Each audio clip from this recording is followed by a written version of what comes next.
प्रस्तुत है कृषि एवं किसान कल्याण मंत्रालय द्वारा प्रायोजित कार्यक्रम किसान की बात।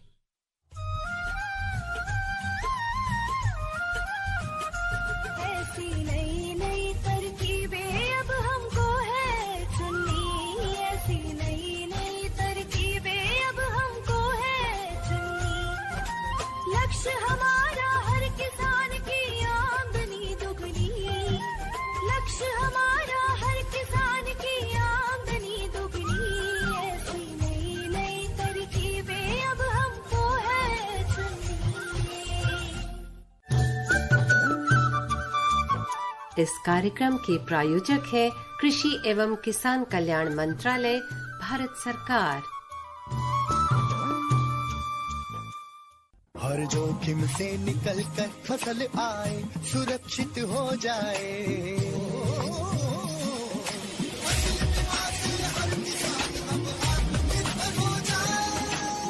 संकट के समय प्रधानमंत्री फसल बीमा योजना किसानों के लिए वरदान है। अब सूखा पड़े या बाढ़ आ जाए कोई डर नहीं, अब ओले पड़े या कीट पतंगे फसल खा जाए कोई फिक्र नहीं, क्योंकि हमने लिया है प्रधानमंत्री फसल बीमा। बुआई से फसल कटाई तक हर जोखिम का दावा, न्यूनतम प्रीमियम पर अधिकतम भुगतान का वादा। योजना से हर साल जुड़ रहे हैं 5 करोड़ से ज्यादा किसान। अब आपकी है बारी। नजदीकी कृषि कार्यालय, सहकारी समिति, बैंक शाखा, अधिकृत बीमा कंपनी या जन सेवा केंद्र में स्वेच्छा से करा सकते हैं पंजीकरण। फसल बीमा पोर्टल या फसल बीमा ऐप द्वारा भी कराया जा सकता है पंजीकरण। प्रधानमंत्री फसल बीमा योजना, आपकी फसलों का संपूर्ण सुरक्षा कवच। कृषि एवं किसान कल्याण मंत्रालय, भारत सरकार। 100.1 मेगाहर्ट्ज पर आकाशवाणी का FM गोल्ड चैनल सुन रहे हैं आप। कार्यक्रम किसान की बात लेकर हाजिर हैं आपके दो दोस्त। मैं हूं आपके साथ कोमल भारती और मेरे साथ हैं अरविंद भारद्वाज। और एक बार नई कड़ियों के साथ एक बार फिर से हाजिर हैं, नए विषयों के साथ और नई बातचीत हमारे किसान मित्रों के साथ। बिल्कुल, कार्यक्रम किसान की बात, जिसमें बात होती है किसानों की, खेतों की, उनके खेती खलिहानों की, उनसे जुड़ी हुई योजनाओं की, जिससे कि उनका विकास हो, आर्थिक उनकी स्थिति सुधरे और उनका समग्र विकास हो, उसके साथ साथ देश का, समाज का विकास हो। जी हाँ, जितनी खेती बेहतर होगी, जितना किसान की आमदनी बढ़ेगी, उत्पादन उसका अच्छा होगा, न सिर्फ उससे किसान समृद्ध होता है बल्कि देश की अर्थव्यवस्था भी उतनी ही और बेहतर होती है। जहां हम बात कर रहे हैं आज दोस्तों किसानों से, हमारी आज बातचीत हम आपको कराएंगे। आज हमारा विशेष कार्यक्रम होता है फसल के रंग किसान के संग, और उसमें आज हम जिस सब्जी की आपसे हम बातचीत उनसे कराएंगे वो आपके घर में लगभग हमेशा रहती है। देश में नहीं बल्कि पूरे विश्व में इसका भोजन किया जाता है, इसका उपयोग किया जाता है। बिल्कुल अरविंद, ये जो सब्जी है, इस सब्जी का ना सिर्फ शाकाहारी बल्कि मांसाहारी जो भी भोजन करने वाले व्यक्ति हैं वो सभी इसका भरपूर मात्रा में इस्तेमाल करते हैं। और इतनी ज्यादा आम तौर पर ये सब्जी इस्तेमाल की जाती है कि लोग अक्सर इसके गुणों को नकार देते हैं, उसको करीने से निकल जाते हैं और मतलब उसके गुणों की तरफ हम इतना ज्यादा ध्यान नहीं देते। लेकिन अगर हम बात करें इस सब्जी का तो इसे कहते हैं आलू। और आलू हम सभी के घरों में होता है और अगर आलू के गुणों की बात करें तो उसमें ढेर सारे गुण पाए जाते हैं। इसमें पोटाश होता है और इसमें विटामिन सी का जो है ये भरपूर स्रोत होता है और इसके साथ साथ इसमें सोडा और विटामिन ए और डी भी पाया जाता है। और अगर हम आलू की बात करते रहें तो बहुत सारा समय हमारा ऐसे भी निकल जाएगा। अरविंद, आप भी कुछ बोल रहे थे? जी हाँ, बिल्कुल, क्योंकि दोस्तों आपको बता दें जो आलू है वो दुनिया में सबसे ज्यादा लोकप्रिय सब्जी है और सबसे ज्यादा प्रयोग किए जाने वाली भी सब्जी है। लेकिन इसका जो मूल उद्गम स्थान है वो है दक्षिण अमेरिका। और भारत में आलू जो है 16वीं शताब्दी में आया था, पुर्तगालियों द्वारा इसे लाया गया था। तब से आज तक हर घर की जो है शान है, हर सब्जी के साथ इसे बनाया जाता है और लगभग रोज इसे हम कहीं ना कहीं किसी न किसी रूप में खाते हैं। और अगर हम बात करें अपने त्योहारों की, अपने व्रतों की, तो उसमें भी आलू का जो है एक बड़ा ही अच्छा खासा योगदान रहता है। क्यों, हमारे ज्यादातर व्रत जो होते हैं वो आलू के बिना भी अधूरे माने जाते हैं कई बार। और अगर आलू की बात करें तो आलू, अरविंद, हमारे ब्लड सर्कुलेशन को बढ़ाने में बहुत ज्यादा, उसको संतुलित बनाए रखने में बहुत ज्यादा मददगार साबित होता है।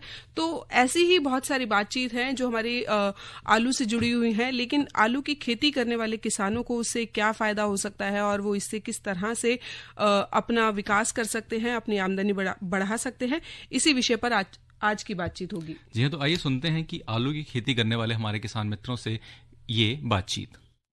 नमस्कार किसान भाइयों, आज है शनिवार और मैं संध्या आपके लिए लेकर आई हूँ फसल के रंग किसान के संग।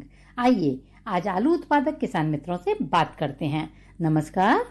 नमस्कार मैम, मेरा नाम है राहुल शर्मा, हूँ डिस्ट्रिक्ट अलीगढ़ से, जिसमें एक मेरा छोटा सा गांव पड़ता है माती बसई। मैं आलू की खेती 2006 से कर रहा हूँ। आलू की हम बात करें तो दो तरह की वैरायटियां होती है मार्केट के अंदर में। अभी कुछ टाइम से तीन तरह की हो गई हैं। पहले दो थी, जिसको हम प्रोसेसिंग और टेबल बोलते हैं। प्रोसेसिंग वैरायटी वो होती है जिन वैरायटियों से चिप्स बनता है, और टेबल पोटैटो बोलता है राशन, जिसको हम खाने में या सब्जी में हम खाते हैं। अभी तीसरा मार्केट में 2 साल से कुछ नया होने जा रहा है, जो आने वाले टाइम में बहुत ज्यादा वर्क करेगा ये, जैसे कि उसको हम डबल पर्पज वैरायटी बोलते हैं। इस साल CPRI ने हमें एक वैरायटी दी है जिसका नाम है कुफरी संगम। वो टेबल और प्रोसेसिंग की पहली वैरायटी होगी। अब बात हम इसकी करेंगे बुवाई से लेके। बुवाई के लिए अदर स्टेट में अलग अलग इसका टाइम का सिलेक्शन होता है, जिसमें हम यूपी की बात करें, पश्चिमी यूपी की बात करें, तो उसमें बुवाई का जो सबसे अच्छा टाइम है वो 15 से 25 अक्टूबर है। अभी कुछ वैरायटी ऐसी हैं जो लेट में भी बुवाई करी जाती हैं, उनका जो सही टाइम है वो नवंबर का फर्स्ट और नवंबर का सेकंड वीक है, जिनमें कुछ वैरायटी की बुवाई की जाती है। खाद में इसमें NPK यानी नाइट्रोजन, फास्फेट और पोटास का यूज होता है, और जो 2 पोषक तत्व होते हैं जिंक और सल्फर, उसके साथ में हम इसकी बिजाई करते हैं। बिजाई करने का जो सही जो टाइम है 15 से 25 अक्टूबर है। प्रॉपर जो फसल लेते हैं, जिनको कोल्डो में किसान भाई स्टोर करते हैं, जिससे वो आगे उसको मोटा मुनाफा कमाएं। सीड की सोइंग भी कई तरीके से की जाती है, जैसे कि मान लो 26 इंची मेड से भी किसान बोते हैं, 27 इंची से भी बोते हैं, और आज मार्केट में कुछ टाइम से एक नया ट्रेंड है कि जिसमें 48 इंच की भी मेड होती है, जिसको कुछ जो लोग पैड और बेड बोलते हैं, उस विधि से भी ये करते हैं। इसमें थोड़ा क्या है, 48 इंची में बोने पे फार्मर को बड़ी सहूलियत मिलती है कि उसकी जो इरिगेशन वगैरह करता है वो बड़े आराम से इजीली हो जाती है, और उसकी जो कॉस्टिंग है वो उसमें कम हो जाती है। लेकिन कुछ एरिया ऐसा है जिसमें हम 26 इंची और 27 इंची पर ही बो सकते हैं, जहाँ काफी मोटी या भारी मिट्टी होती है। सिंचाई अलग अलग डिस्ट्रिक्ट या अलग अलग स्टेटों में सिंचाई का भी अलग अलग वो रेशियो है कि कहीं कोई फार्मर 15 से 20 दिन में सिंचाई करता है, कुछ जगह 25 से 30 दिन में सिंचाई होती है। तो वो पौधे के ऊपर डिपेंड करता है कि वहाँ पौधा कब हो, उसको पानी की नीड है। आलू एक ऐसी फसल है जिसको सिंचाई की सिर्फ नमी की जरूरत रहती है। जितनी हम हल्की सिंचाई करेंगे उतनी ही पैदावार हम ज्यादा लेंगे, उससे हमारी क्वालिटी बहुत अच्छी रहेगी। यानी कम सिंचाई करके हम उसकी पैदावार ज्यादा ले सकते हैं। आलू में 3 से 5 सिंचाई होती हैं। कुछ एरिया में 3 सिंचाई और मैक्सिमम 5 सिंचाई में ये आलू की फसल तैयार हो जाती है। अब हम रोगों की बात करें तो 50 दिन पर इसमें हम मैनकोजेब और कार्बन डाइऑक्साइड का कंबाइंड और एक इंसेक्टिसाइड दवा का यूज करते हैं, जिससे कि हमारे खेतों में कोई रोग ना आए। 60 से 70 दिन के बीच में एक दूसरी हम डोज रखते हैं, वो भी फंजीसाइड की और कीटनाशक की ही स्प्रे होती है, जिससे कि हम अपने पौधे को अच्छे से बचा पाएं। यूरिया कुल मिला के हमें तब ही लगाना है जब उसका आलू का साइज अंडा तक बन जाए। अंडा के बाद कोई भी वैरायटी को नाइट्रोजन की कोई नीड नहीं होती है। उस टाइम हम उसमें पोटास लगा सकते हैं साइज बढ़ाने के लिए। पोटास की जो मात्रा रहती है वो 2 kg पर एकड़ में हम यूज कर सकते हैं 200 लीटर पानी के साथ में। तो इससे क्या है कि जो ट्यूबर का साइज है उसकी बल्किंग काफी तेजी के साथ होगी। अब सावधानी बरतने वाली जैसे बातें हैं, सबसे बड़ी यही है कि हमें जब हम आखिरी सिंचाई करते हैं, जब आलू हमारा 70-75 दिन का हो जाता है, हमारे से गलती से भारी सिंचाई हो जाती है तो हमारा प्रोडक्शन वहीं कम हो जाता है। इसीलिए हमें जो आखिरी सिंचाई है वो तो बिल्कुल ना के बराबर ही करनी है। सिर्फ आलू को मॉइस्चर चाहिए होता है, मॉइस्चर से ही आलू में साइज अच्छा बनता है, क्वालिटी अच्छी निकलती है। और आलू में जब बिक्री हम करते हैं तो क्वालिटी का ही पूरा गेम है। जितना सुंदर आलू होगा उसका बाजार में उतना ही अच्छा भाव मिलेगा। यहाँ पे फार्मर को एक चीज और भी देखनी है कि हम ज्यादातर जो प्रोसेसिंग की वैरायटी है उनको ही हम स्टोर करें। बाकी टेबल पोटैटो ज्यादातर हमें पहले ही बेच देना है, यानी उनको स्टोर नहीं करना चाहिए, क्योंकि उनकी जो कीपिंग क्वालिटी है वो थोड़ी कम होती है। इसमें ड्राई मैटर मायने करता है। जैसे कि हम बात करें आज की जो इंडिया में जो सबसे पॉपुलर वैरायटी है वो महिंद्रा ZPC की है मेम्फिस। मेम्फिस एक रेड पोटैटो है जिसमें ड्राई मैटर 18 से 20% है। राशन की वैरायटी है, बहुत ही जबरदस्त प्रोडक्शन के साथ में ये वैरायटी आती है। तो इसको हम डबल यूज में भी ले सकते हैं, चाहे तो हम पहले भी बेच सकते हैं और कोल्ड में स्टोर करके भी आखिर तक हम इसको बेच सकते हैं। तो लाल में भारत में सबसे ज्यादा सुंदर ये वैरायटी है। ग्रेडिंग का ही मेन रोल रहता है आलू में। जब हमारी हार्वेस्टिंग होती है तो फार्मर कुछ जगह उसकी ग्रेडिंग ना करा के उसको ऐसा का ऐसा ही रख देता है जैसा जमीन में निकला। कटा हुआ आलू उसने अलग कर दिया, बाकी सारा ऐसे स्टोर कर दिया, जब उसको ऐसा नहीं करना था। उसमें ग्रेडिंग क्या रहती है कि ग्रेडिंग जब बनाते हैं तो उसमें 4 टाइप की ग्रेडिंग होती है। 4 टाइप, यानी पहला ओवर साइज यानी जो 50 mm 60 mm से ऊपर वाला रहता है आलू, जो एक हाथ में एक आलू आता है, उसकी ग्रेडिंग हम फर्स्ट टाइम करते हैं, जिसको ओवर साइज बोलते हैं। और लोकल लैंग्वेज में बम्पर भी बोल देते हैं उसको, कि बम्पर आलू है। उसकी ग्रेडिंग हम एक करेंगे। दूसरी हम ग्रेडिंग करेंगे 35 से 60 mm का आलू, जिसको मोटा बोलते हैं, या कुछ जगह उसको आलू भी बोलते हैं। दिल्ली NCR में उसको आलू बोलते हैं। उसकी ग्रेडिंग करेंगे। तीसरा फिर हमारा सीड बनता है, उसमें हम 1 भी कर सकते हैं या 2 कर सकते हैं। एक में अंडर 25 mm 25 mm से नीचे वाला रखेंगे सीड के लिए, और इससे ऊपर रहता है 25 से 35 mm, वो सीड के लिए रखेंगे। तो ये नीचे वाला जो है मार्केट में वो सीड में चला जाता है, और बाकी का जब ग्रेडिंग हमारी अच्छी होती है और सुखा के हम आलू को भेजते हैं कोल्ड स्टोरेज से, तो उसके हमें रेट ज्यादा मिलते हैं। अब फार्मर को रेट ना मिलने के 2-3 रीजन होते हैं। जो इसका जो मेन रोल पहले से स्टार्ट होता है कि हम आलू जब बिजाई कर रहे हैं तो पोटैटो का जो सीड है उसका सीड का ट्रीटमेंट हमें जरूर करना है। फार्मर सीड का ट्रीटमेंट नहीं करता है, इसीलिए उसकी क्वालिटी अच्छी नहीं निकलती है। या सीड का जब ट्रीटमेंट करता है तो उसका तरीका उसको पता नहीं है। तरीका हम बता दें कि मार्केट के अंदर बहुत सारी दवाएं होती है, लेकिन उनमें से हमें बेस्ट को चुनना है कि उनमें बेस्ट कौन है। जितनी मिट्टी हमारी जो सोइल है भुरभुरी रहेगी, उतनी ही क्वालिटी हमें अच्छी मिलेगी। जब क्वालिटी अच्छी मिलेगी तो बाजार में हमें रेट अच्छा मिलेगा। राहुल जी, हमारे साथ जुड़ने के लिए और आलू के विषय में तमाम जानकारी देने के लिए आपका बहुत बहुत धन्यवाद। आइए एक और किसान मित्र से बात करते हैं। नमस्कार, परिचय दीजिए अपना। मेरा नाम अमृतलाल बगदीराम जी चौधरी, हनुमंतिया काग, पोस्ट बोला, तहसील सरदारपुर, जिला धार, मध्य प्रदेश का किसान हूँ। 20 वर्षों से मैं खेती कर रहा हूँ। मैं अभी ठंड में आलू की खेती करता हूँ। वह आलू में हमने बहुत अच्छे से खेती चालू करी, और आलू में चिप्स की विशेष वैरायटी है हमारी, जो कि शुगर फ्री वैरायटी है, और वह सावन भादवे में भी चिप्स फ्री रहती है। और इसके बजाय में ऑर्गेनिक में गिलकी, करेले और भिंडी, इसका भी मैं खेती कर रहा हूँ, और बहुत अच्छे से मेरे सफलता मिली। और दूसरा, मैं अभी आलू की तैयारी में चालू हो गया। सबसे पहले तो जमीन की तैयारी पूरी अच्छी तरह से होना चाहिए। जमीन को 2 बार जोत के पलेवा देने के बाद ही आलू की तैयारी करें तो इससे बेस्ट रहेगा। उसमें बीमारी भी नहीं आएगी। वो गहरी जुताई होने से 2 बार उसका उत्पादन जमीन में बनता है, इसलिए उत्पादन अच्छा आता है। जी, इसके लिए कोई विशेष प्रकार की मिट्टी होनी चाहिए? जी होती है ना। इसके लिए रेतीली जमीन में विशेष कर होता है, काली मिट्टी में कम होता है। और दोमट मिट्टी है, ऐसे हमारा जो कुछ चयनित जगह है उनमें अच्छा आलू होता है।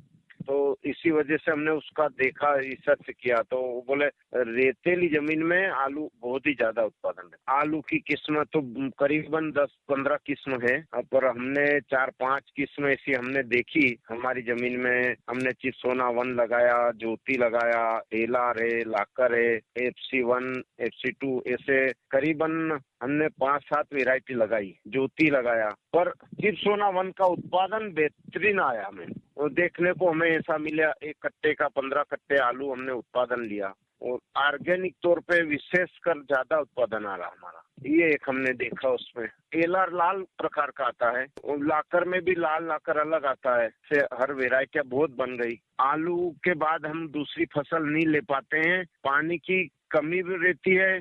वजह क्या है, चिप्सोना 1 100 दिन की वैरायटी है, 90 दिन तक तो इसमें पानी चाहिए। और लंबी वैरायटी की वजह से इसमें उत्पादन भी अधिक आता है और साइज भी अच्छा बनता है। तो ये जो आप आलू का उत्पादन कर रहे हैं, क्या ये आप बिल्कुल प्राकृतिक तरीके से कर रहे हैं? जी, मैं कुछ जगहों पे प्राकृतिक तरीके से करता हूँ, जहाँ केचुए हैं और गोबर की सुविधा है हमारा। हम गाय का गोबर पिला देते पानी के साथ में। ऐसी कुछ चयनित जगह है हमारी जो पंजीकृत भी है, और उसमें हम कुछ फर्टिलाइजर भी नहीं डालते हैं, केमिकल भी नहीं डालते हैं। तो वो उसमें केचुए इतने अधिक मात्रा में है कि हमारे मूड नहीं होता है कि हम इसमें जमीन में जोते, इतने केचुए ऊपर दिखते हैं। हाँ, कोई चुनिंदा बायर बताते हैं कि हमको 1 कट्टा चाहिए। व्यापारी है, आलू हमारे घर से आके ले जाते हैं कि बोले नहीं हम ऑर्गेनिक ही लेंगे, तो उनके लिए हम कुछ ऑर्गेनिक ही बनाते हैं। सिंचाई की क्या व्यवस्था कर रखी है? सिंचाई वैसे हम मिनी फुहारा से नहीं देते हैं, पर कुछ किसान बता रहे कि आप इसे मिनी फुहारा से पानी पिलाओगे तो इसका उत्पादन और बढ़ेगा। पर हमारा क्या है कि हम इसमें गोबर पिला देते हैं, कच्चा गाय का। हमारा गाय का गोबर उपलब्ध है, तो वो उस सुविधा के लिए हम ऐसे ही बिना उसके मिनी फुहारा के ही पका रहे हैं अभी तक। जहाँ खाली जगह दिखती है ना, उसमें हम मेथी लगा देते, तो उसमें हमारे घर खाने इतनी मेथी हो जाती है। पहला हमारा ये रहता है कि हम उसको मंडी के बजाय जो कोल्ड स्टोर पैक हो जाता है, लेट वैरायटी है, और लेट होने की वजह से उधर चिप्स में जो चेम्बर खाली रहते हैं वो उनकी जल्दी रहती है कि हम इस चिप्स में बंद करेंगे इसकी फाटक। तो हम जल्दी से जल्दी पहले चिप्स का रखते हैं, फिर राशन का रखते हैं हमारे बीच के लिए, और फिर मार्केट का सोचते हैं कि अपने को कहाँ मार्केट मिलेगा। मार्केट का हम बाद में ही सोचते हैं, आधा माल हम चिप्स का रखना ही रखना और सोचते हैं। भंडारण कैसे करते हैं आप आलू का, कि माना आपको कोल्ड स्टोरेज में रखना है और एक अच्छे दाम अगर अभी आपको उपलब्ध नहीं हो रहे हैं तो उसके लिए क्या तरीका होना चाहिए कि जिससे आलू खराब ना हो? एक तो हम कोल्ड स्टोर में रखते हैं, पर हमारे घर पे रखते हैं हम 3 महीने तक रख लेते हैं। फिर हम अप्रैल में देते हैं, तो उसको ऐसी गरी बना देते हैं और गरी बना के छांव में रखते हैं, तो उस चारे से उसको गर्मी नहीं महसूस होती है, न सूखत बैठती है। जैसा आलू रखा हमने ऐसा कैसा निकलता है। ऑर्गेनिक आलू बिना यूरिया के जो आलू पकाता है उससे जमीन भी सुधरती है और उत्पादन भी बढ़ता है, क्योंकि ये कंद वाली फसल है। कंद वाले में जितनी जमीन अच्छी भुरभुरी होगा, जितनी केचुए का उसका अच्छा होगा, इतना उत्पादन बढ़ेगा उसमें। यही मेरा संदेश है कि जैविक की ओर अग्रसर आलू के किसान थोड़ा थोड़ा प्लेटफॉर्म बनाकर देखे कि वास्तविक में गाय का गोबर पिला कर उसका देखे कि हाँ उत्पादन आता है कि नहीं। मेरा दावा है इस बात का, मैंने देखा है गाय के गोबर से उत्पादन मिला और जमीन में केंचुओं की बढ़त हो जाएगी और स्वाद में जबरदस्त है। अमृतलाल जी, फसल के रंग किसान के संग में हमारे साथ जुड़ने के लिए आपका बहुत बहुत आभार और धन्यवाद। इसी के साथ मैं संध्या फसल के रंग किसान के संग का ये अंक यहीं संपन्न करती हूँ। अनुमति दीजिए, नमस्कार। किसान की बात कार्यक्रम में दोस्तों अभी आप सुन रहे थे आलू के उत्पादक किसानों से बातचीत कर रही थी संध्या। बिल्कुल, और इस बातचीत के दौरान हमें पता चला कि हमारे जो किसान भाई हैं, किसान मित्र हैं, आलू की खेती को करने के लिए वो अपने खेतों को किस तरह से तैयार करते हैं, और उम्मीद करते हैं कि इस बातचीत से हमारे बाकी के जो सुनने वाले श्रोता किसान मित्र हैं वो भी बहुत कुछ सीखे होंगे, बहुत कुछ जाने होंगे। प्रधानमंत्री किसान मान धन योजना, मिलेगा पेंशन का सहारा, कृषक ना होगा बेसहारा, जुड़ेगा खुशियों से नाता, कटेगा सुख से बुढ़ापा, सुरक्षित होगा अन्नदाता, सुरक्षित होगा अन्नदाता। प्रधानमंत्री किसान मान धन योजना से लघु सीमांत किसानों का भविष्य होगा सुरक्षित और 60 वर्ष की आयु से 3,000 रूपए मासिक पेंशन होगी सुनिश्चित। 55 रूपए से 200 रूपए की मासिक किश्त देकर प्रवेश कर सकते हैं। 18 से 40 वर्ष तक के किसान इस अंशदायक योजना में सरकार देगी बराबर का योगदान। सभी किसान भाई बहन इस योजना के लाभ के लिए जन सेवा केंद्र में जाएं और अपना निःशुल्क नामांकन कराएं। प्रधानमंत्री किसान मान धन योजना, अन्नदाता के परिश्रम को संबल, पेंशन से सुरक्षित उनका कर। कृषि एवं किसान कल्याण मंत्रालय, भारत सरकार द्वारा जनहित में जारी।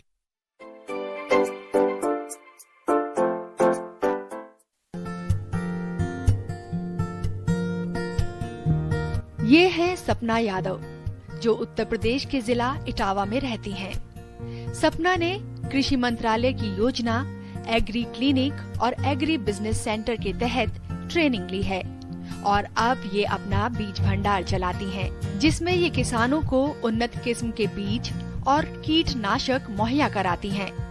हमारा जो बरसों से सपना रहा है कि मैं आत्मनिर्भर बनूं, तो वो आज हमने सपना साकार कर लिया है।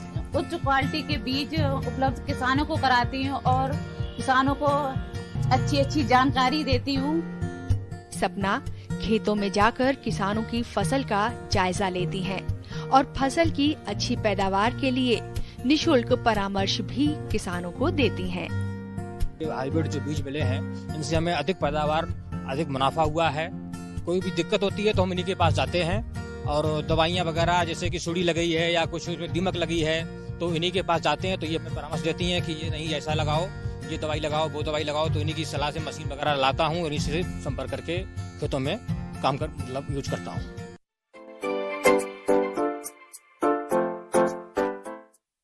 100.1 मेगाहर्ट्ज पर आकाशवाणी का FM गोल्ड चैनल सुन रहे हैं आप और कार्यक्रम चल रहा है किसान की बात। कार्यक्रम किसान की बात का हमारा एक अभिन्न हिस्सा होता है बाजार भाव और मौसम की जानकारी। तो चलिए लेते हैं मौसम का जायजा कि क्या रहेगा अगले 24 घंटों के दौरान मौसम का हाल। जानते हैं अरविंद से। आए हैं लेकर मौसम अनुमान, सुन लो भैया देकर ध्यान। अरे अरे अरे क्या कर रहा है? इधर इधर इधर, हम बोल रहे हैं तेरे बीजू का। उतला बोल रहा है? पक्षियों से तो हम खेत को बचा लेते हैं, पर इन घातक रसायनों से कैसे बचाएं? मतलब? देख बेटा, तू जो ये अंधाधुंध रसायन मिलाता है ना, मिट्टी की सेहत बिगड़ने लगी है। और जब माटी ही कमजोर पड़ जाएगी तो उपज कैसे सेहतमंद होगी? अरे पहले ऐसा नहीं था। पूछना अपने बड़े बुजुर्गों से, कैसे फसल लहलहाती थी, शुद्धता झलकती थी। हाँ, माटी भी तंदुरुस्त और लोग भी। अब पहली वाली बात कहाँ? पर अब तो सब यही डाले हैं। सब नहीं, आज भी लाखों जागरूक किसान परंपरागत विधि से फसल उगा रहे हैं। खर्चा कम और उपज की कीमत भी बेहतर पा रहे हैं। सच है? रे बेटे, एक्सपीरियंस से बता रहे हैं, धूप में बाल सफेद नहीं किए हैं। हाँ। ठीक है भाई, मैं भी आज से जैविक खेती शुरू करूंगा। माटी से प्रेम की परंपरा है परंपरागत खेती। कार्यक्रम चल रहा है किसान की बात, और कार्यक्रम में हम हमेशा लेकर आते हैं आप सभी के लिए जानकारी अलग अलग विषयों पर। लेकिन आज के हमारे कार्यक्रम का समय जो है वो यहीं समाप्ति की ओर बढ़ चला है। अपना ख्याल रखिए और अरविंद और कोमल को दीजिए हमारे कार्यक्रम के प्रस्तुतकर्ता शिवनंदन लाल के साथ इजाजत। नमस्कार। इस कार्यक्रम के प्रायोजक थे कृषि एवं किसान कल्याण मंत्रालय, भारत सरकार।